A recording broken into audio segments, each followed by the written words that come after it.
Hey, what's up, lightboltjoe here. Today we're going to discuss the brand new 2024 Netflix original project show, Jurassic World Chaos Theory. This is the sequel follow-up to the 2020 to 2022 5 seasons Jurassic World Camp Cretaceous, which takes place at the beginning of 2015's Jurassic World and the events that happen in Jurassic World on East of the Nublar when the Indominus Rex escapes, and then the Nublar 6 are trying to survive Camp Cretaceous and are left on the island for a year, and stuff happens. And then we have the mingling of Camp Cretaceous and Jurassic World Fallen Kingdom. And then there's the flash forward timeline past the events of Dominion, which is 4 years after Nublar explodes, basically, which is what Fallen Kingdom was about. So then the timeline is Kenji's dad was in prison for 5 years. I'm trying to get my timeline down correctly. Okay. Kenji's dad was in prison for 5 years, and the kids were on the island for over a year. So that means 2 years after the events is when his dad went to prison, because this takes place in 2020, and 2022. Chaos Theory takes place in 2022, and we know that because there's a screened moment where Kenji and Darius are looking at Brooklyn's cell phone, and it shows of various pause. Timeout. We're talking spoilers through this. Avert your ears, avert your eyes, avert all your senses. We're talking spoilers. Time in. Kenji and Darius are looking at Brooklyn's phone in regards to the hundreds of voicemails he left after she had died from an Allosaurus attack. Because he felt guilty and he left voicemails, and it shows, August 22, July 22, June 22, etc., etc. So it's been more than a few months since Brooklyn passed, and Darius feels guilty, so he keeps calling her and saying, "Oh, something reminded me of you," stuff like that, right?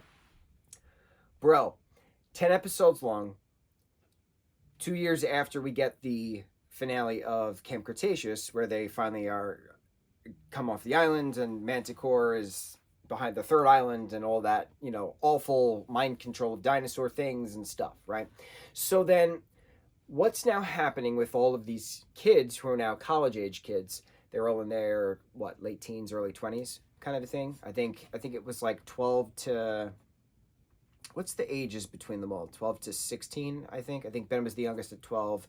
Kenji was the oldest at 16, I think, originally. And then we get the jump. So then from 2015 was Camp Cretaceous, 2015 was Jurassic World. We know this Chaos Theory takes place in 22, so it's been 7 years since we first met our characters. So they're older now. They're adults, right? So what happened with them all, in between the stuff, Sammy and Yaz are still together, and who's at what college and who's doing what now that school's done, and things. But then why are they now being hunted? And Ben has this theory that Brooklyn was killed by an Allosaurus on purpose. It wasn't an accident. It was a targeted event. But why? And then as Ben meets up with Darius, and then they meet up with Sammy, and they're being hunted by this woman blowing a whistle who has trained raptors, 2 velociraptors and 1 atrociraptor. Why? And then they meet up with Kenji, and Kenji and Darius have had bad blood. They grew up together, but they have bad blood because Darius was supposed to meet Brooklyn, and he didn't meet Brooklyn. Why didn't Darius meet Brooklyn? And we get that at the end with him confessing to Kenji that he actually loved Brooklyn, and he felt so embarrassed because he knew she didn't love him back. And this was after Kenji and Brooklyn broke up. It was a whole thing. But then, Sammy broke Bumpy out of Manticore Island before they shut the island down to put Kenji's dad on trial, Mr. Khan on trial, who then was convicted and now is in a halfway house. But then Bumpy has been living on Sammy's ranch for quite some time. Her parents don't speak to her anymore, but she's been raising Bumpy this whole time. And then, Bumpy is then kidnapped or dinosaur napped. Why? There's this new company, which is really a department. So it's called the Department of Prehistoric Wildlife, DPW. And Darius worked for DPW for quite some time. But then he stopped working for DPW because stuff didn't seem right. How are they protecting wildlife and, the dinosaurs, keeping the dinosaurs away from humans and stuff like that? So Getting to try to get to Yaz to explain to her, but Yaz has been dealing with her own PTSD ever since they left the island. And dinosaurs are in the real world now, so how does this work? Stuff. There's a lot of trauma in this. Trauma conversations. How do we deal with trauma? How do we deal with death? How do we deal with forgiveness? How do we deal with embarrassment? How do we deal with our PTSD, our post-traumatic stress disorder? How do we integrate back into society when the society we knew prior to the events of dinosaurs trying to kill us on an island are now prevalent in the real world, because dinosaurs are all over the world at this point because they escaped Lockwood Estate. Other companies were working with other genomes and making their own dinosaurs, and now that people are buying and selling and trading and all these other things, and now that those that have escaped are now roaming free within the wilderness and reproducing, how does this work? How does the integration of the extinct dinosaur / hybrid with up-to-date science, because of Dr. Henry Wu, how does this work in the normal society? How does this work in 2022 society? So finding out one of the heads of DPW is behind all of it, but then also not knowing that there's another boss involved and who hired the woman without eyebrows who's blowing the whistle and things, right? And then it's still a matter of, why are they being hunted? What is the end goal? Why do they want to kill the Nublar 6? Why is it that Brooklyn died and then they were all dealing with that death, at their own pace? But how does this work? And then things happen. And the last 5 minutes of this show, of season 1, episode 10, I am perched. I am on the edge of my seat. I am perched. And this is why I did a big timeout spoilers moment before, because we normally talk about plot points. The point of these reviews is mainly not so much a review itself, but more of a conversation piece, more of a dialogue between individuals who have watched and experienced certain things within regards to projects, books, film, stage, TV, etc. And so this is a moment where I need to talk to somebody about this, because this is one of the greatest written shows I've ever seen. I've seen a lot of stuff. I got thousands and thousands of documented reviews of stuff. I've seen a lot of stuff. I've done my homework. I know how it works. This is one of the best written things I've ever seen, bar none. One of the best. I'd have to sit down and compose a list of top 10, if we're being completely honest, because this is one of the best things I've seen written. The twists, the turns, the dealing of trauma, the conversations that these 20-year-old kids are having, and the last 30 seconds of the reveal of Brooklyn staring at who's the head leader board, the murder board, if you will, with the red string, and she's missing her bottom half of her right arm, and she's texting a fellow DPW agent because she's been in on this the whole time. Bro, when I tell you I screamed at my television, I said, what? What? Jaw dropped. I got chills everywhere. I didn't expect it. I didn't guess it. Because the entirety of this show was them dealing with the death of Brooklyn. That this is the first time they were actually all together to deal with the death of Brooklyn. The other 5, Ben, Darius, Sammy, Yaz, Kenji.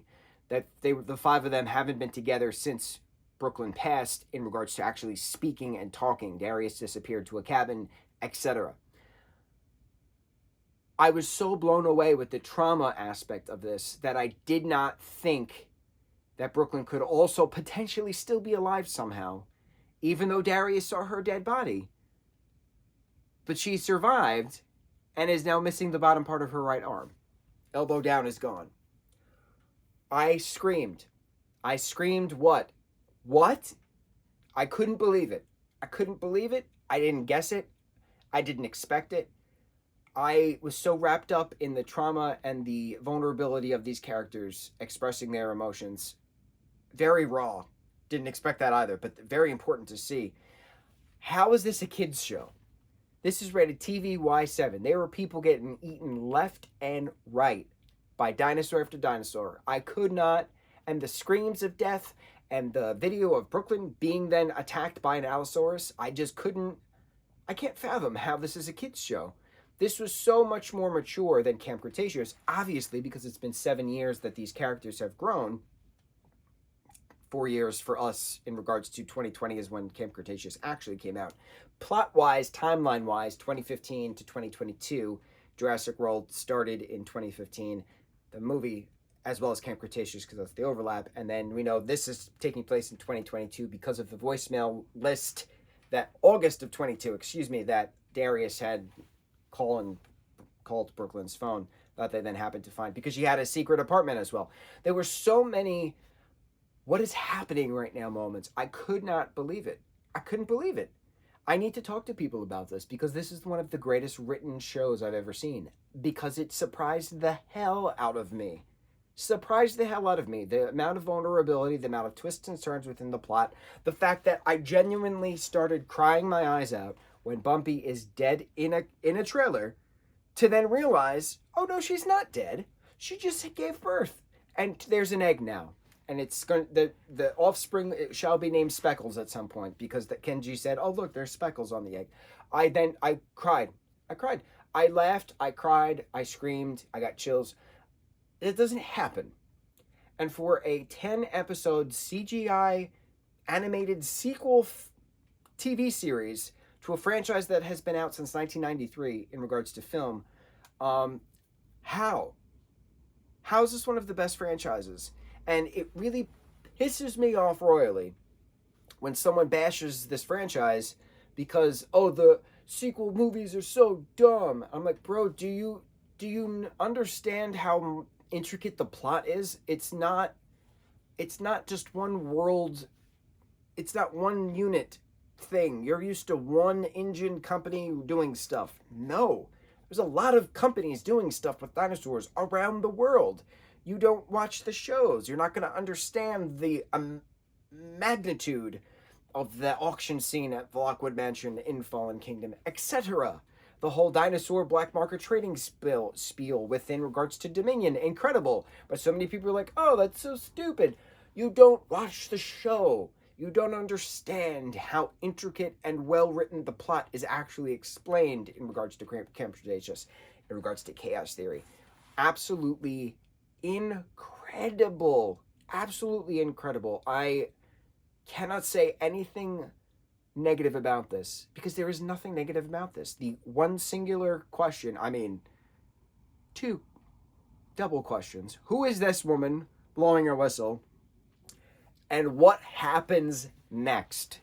We get the shot of Brooklyn. What happens next? Our Nublar 6, now 5, because, 6 technically in total. The 5 of our illustrious heroes are now on a boat to meet this broker person. But what happens next? I don't want to wait another year to find out what happens next. I want answers now. I want answers now. I want a graphic novel series. I want to get all the toys, as I've done previously. I have my original Camp Cretaceous Bumpy here. Does she still make noise? She still makes noise. Oh, bumper car. I am shocked that she still makes noise. What's this back one? Is that one? Oh, that's just an off. There we go. Okay, yes. Good Bumpy. Good Bumpy. Good bump. Bro, I cried. An ankylosaurus. Who would have thought? Who would have thought? Jurassic World Chaos Theory Season 1. Blown away. On to the next review. Mahalo.